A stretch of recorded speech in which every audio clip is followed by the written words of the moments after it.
Hi, boys and girls. It's story time, and we are getting ready to read the second half of the book.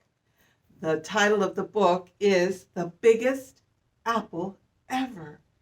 The illustrator is Jeannie Bassett. She drew the pictures for us. And the author is Stephen Kroll. He's the one that wrote the story for us. Very nice. But before we move on, we're going to read the vocabulary words. They're very important because these are the words we're going to find in the book. First is apple. Apple starts with the letter A, right? Yes. I love to eat an apple every day. Next is pie. We went to the pie shop to pick up an apple pie. Orchard. Miss Laura's family goes to the apple orchard to pick her apples. Orchard. Tiny. Look at the little tiny elephant. Tiny. Little small one. Next is huge. Look at the huge man next to the little tiny man. Huge. And the last word is grin. We sometimes give people a little grin. Not a real big one, but a little grin. Very good. Let's turn to the first page. This is the title page. The Biggest Apple Ever. And remember, we stopped. Miss Laura put a marker right here to mark where we left off last. Okay, so we will start there. But when they got back to the bus, James had an apple that was even bigger. The apple was so big, he could hardly carry it. Oh, must have been a very huge one. Clayton and Desmond looked at each other. What would they do now?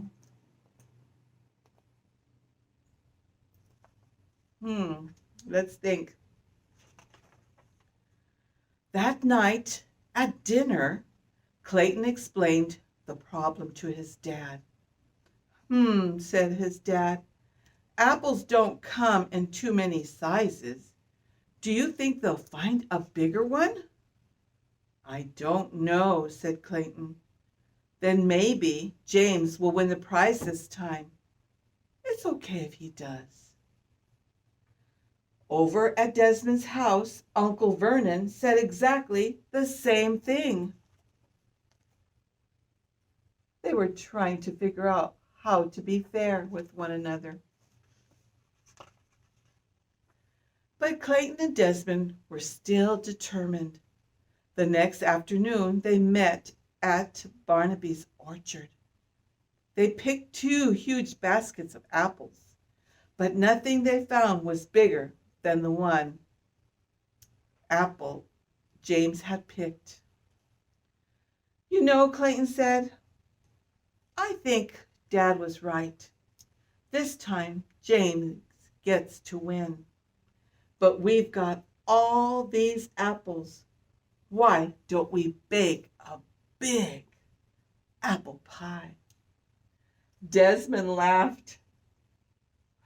Great! Let's bake the biggest apple pie ever. And we'll make it for our class. Clayton nodded. And I think I know where we'll find a pie pan that's big enough. Boy, was he really thinking of where they can go and get a big pan for their apple pie. The following afternoon, Desmond arrived at Clayton's house with Uncle Vernon. Everything's packed up and ready, Clayton said. It's all in Dad's truck. But where are we going? Desmond asked. You'll find out in a minute, said Clayton.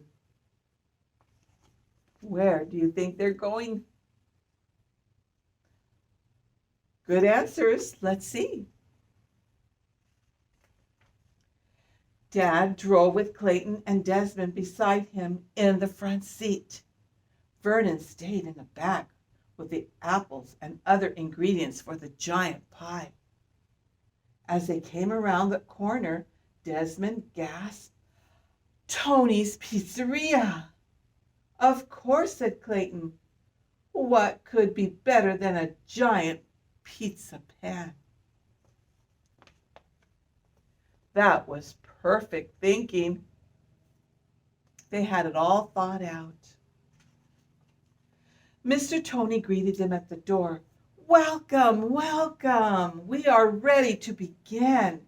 And so they got to work, making the dough for the crust, kneading it, rolling out half into a big, big circle, and spreading it over a deep dish pan. Then everyone peeled and sliced the apples, mixed together the sugar and all the spices, and spread the rest of the dough right on top. "Wow," said Clayton and Desmond when they were finished. "Wow, wow, wow." "An hour," said Mr. Tony. "Give me an hour."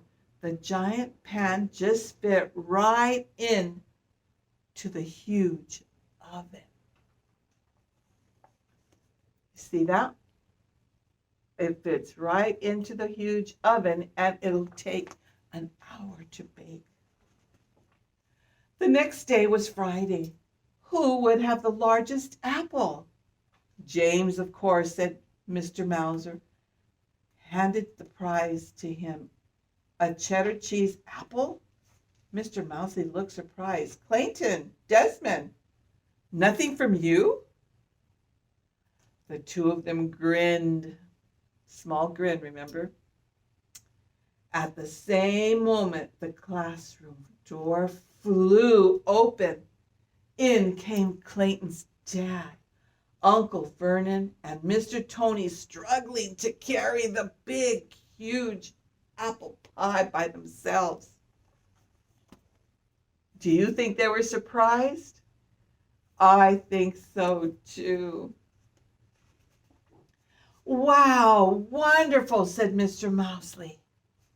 "That's the biggest apple pie ever." "We made it for the whole class," said Clayton. "All of us together," said Desmond. They shared a high five, and everyone in the class had a very big slice. Wow, they all shared it, and they were all happily eating their apple pie together as a class. Isn't that wonderful? Maybe when we have our class, we can make something together and share it all like they did.